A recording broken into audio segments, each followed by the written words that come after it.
Donc là, une fois les 5 rabats faits, vous mettez la pâte en bac, bien filmé, au frigo entre 12 et 14 heures ou à température ambiante.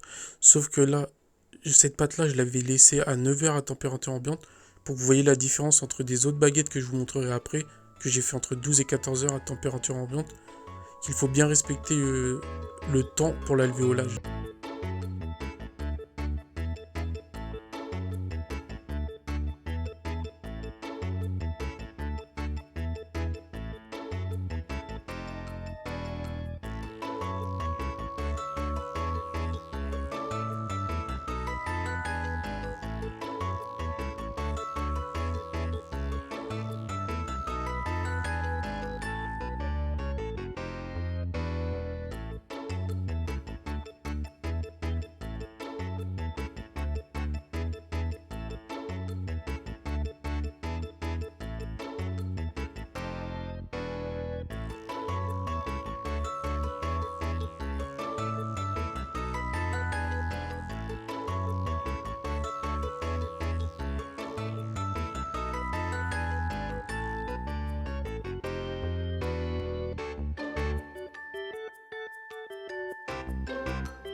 Une fois les baguettes façonnées, vous pouvez préchauffer votre four à 250 degrés. Donc là, la première cuisson, c'est une cuisson sans bassine d'eau dans le four. J'ai pas mis de bassine d'eau pour faire de la vapeur. Donc vous verrez la différence quand je vais vous montrer la baguette que j'ai faite avec la bassine d'eau pour faire la vapeur.